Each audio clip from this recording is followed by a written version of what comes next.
Hey, I'm back and I have a special dedication video to my dear friend Kat. It's been a long time coming. She asked me for a video for my pasta salad a long time ago, and I actually talked her through the recipe one day and she's made it since. So this is for you, Kat, but for all you people who don't know how to make this or want a good pasta salad recipe, especially with summer winding down, this is a great thing to make for your last couple barbecues of the season. So all I have going is a pound of bow tie pasta. Again, those who have watched my videos know I'm a Barilla fan. I have all the rest of my ingredients here pretty much prepped and ready. My pasta has 2 minutes on it, so I'm just gonna get the last of my ingredients all set for this. So I just wanted to show you, I've done the bell pepper for you before, but I wanted to just show you how to get this onion chopped up. I don't love raw onion in general. I'm a Scott Conant person, true and true. And, you know, it's a little bit too pungent of a flavor for me. So what I'm going to do is make sure I get a really fine dice on this so that you're not getting an overwhelming onion flavor in any bite. So basically what you want to do is you want to cut lengthwise, just make slices, and again, depending on how big you want your dice, you might make just 1 or 2 cuts across, or like I'm going to do here, you know, 3 or 4, or maybe even 5 depending on the size of your onion. I have a medium-sized red onion here. The reason I'm using red is just for the color. And you'll see later how colorful this pasta salad will be, and that's just because of the different vegetables I've used. Alright, so once we've cut across that way, we're just going to cut down. And again, you know, as many or as few cuts as you want, depending on how, you probably can't see that because my hand's in the way, you know, how fine you want your dice. So I'm going to make a decent amount of cuts, and then basically we're just going to cut down and we're going to have little pieces of onion. And sorry to be redundant, but you know, the thinner I cut these, the smaller my pieces are going to be. And you might have some pieces falling off that are a little bit bigger, and you can either discard those or you can just cut them up at the end. Now, this is probably going to be more onion than I need, so I might stop here and just kind of save this for a rainy day. Although today's rainy, so I could use it today.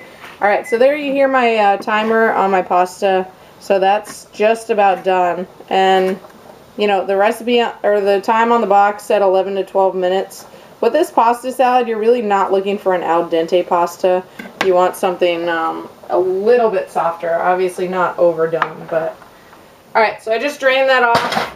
What I'm going to show you is all the rest of my ingredients. Before I do that, I'll just show you real quick what I did with the basil. So you might hear, if you watch cooking shows, they talk about chiffonade with basil and sometimes other herbs. All chiffonade is a fancy term for ribbons.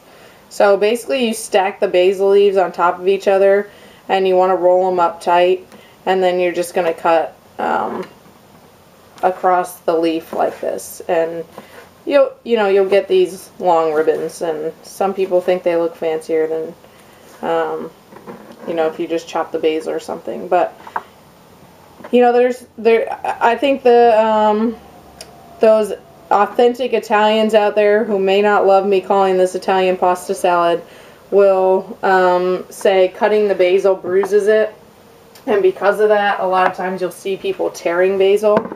That's fine too. You know, I'm all for a rustic look of things. I just thought I'd show you, you know, what chiffonade means, because it can be a daunting word, but it's nothing too special. So, alright, what I have here now is a plate. I have 1 red bell pepper back here, just, you know, into small pieces. I have a pint of yellow teardrop tomatoes.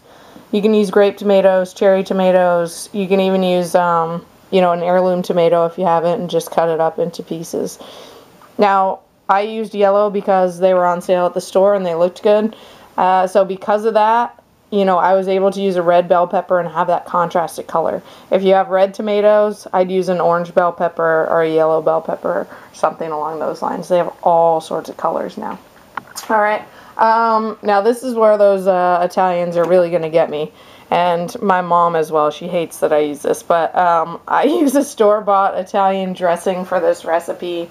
I think it does the trick. And I think a lot of you who are watching probably either don't have the time, patience, or don't feel like making your own dressing. Now, I certainly would be happy using the balsamic that I made a video on, or any type, you know, substitute red wine vinegar in that dressing, and it would be a really nice dressing for this pasta salad. So basically any vinaigrette will do. The oil is kind of essential because if you're letting this pasta salad sit for a couple of days, the oil will help keep the pasta moist, and this salad is actually probably a little bit better the next day or the second day. Alright, I have a 12-ounce jar of marinated artichoke hearts. I've drained them off. And I have a little bit of Parmesan cheese. I'll probably use a 1/4 cup of grated Parmesan cheese. So that's basically it. Alright, so I'm going to take, you know, I have a big bowl here. I have a couple remnants of artichoke and pepper in there while I was getting everything ready. So I'm just gonna, let me put my onion to the side here. I'm just gonna dump my red onion in here, get rid of this cutting board. Perfect. Alright, so here's my bowl, and all I'm gonna do is just throw all my ingredients into there. Okay, so tomatoes, basil, red pepper. I had one tomato trying to save himself. Alright, my 12-ounce jar of marinated artichoke hearts.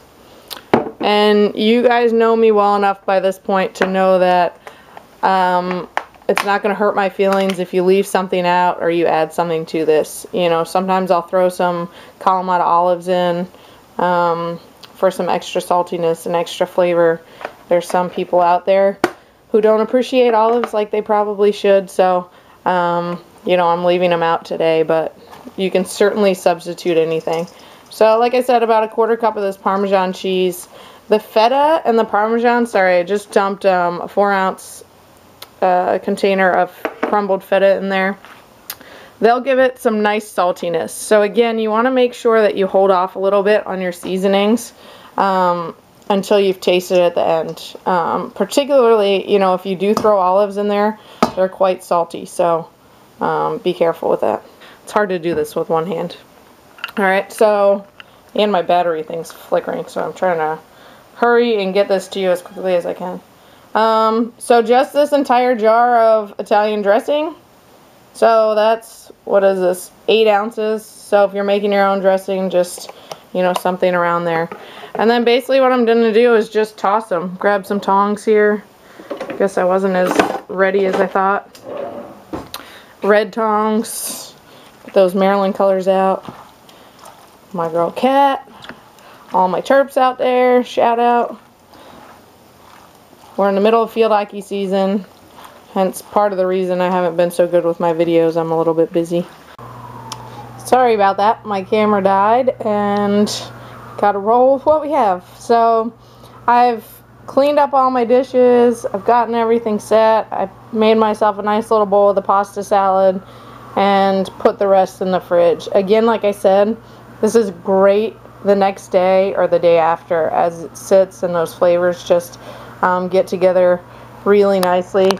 I love what's happened with the Parmesan cheese. It's kind of created this creamy texture and sauce almost around this pasta combined with the vinaigrette. So I'm going to give it a try.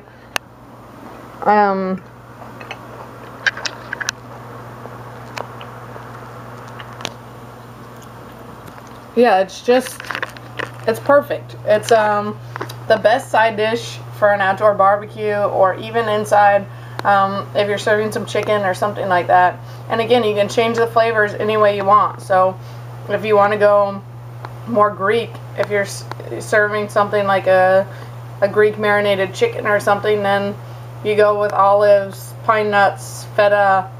Just keep it simple like that. Maybe a Greek dressing instead. Have fun experimenting with it. You really can do anything you want. It's a nice vegetarian dish, but you could always add chicken or shrimp or pork or something along those lines. So enjoy. As always, keep sending your requests. Steve-O, I know I owe you some homemade pasta, and I'm also working on a crystallized ginger video. So stay tuned. See you all soon. Bye-bye.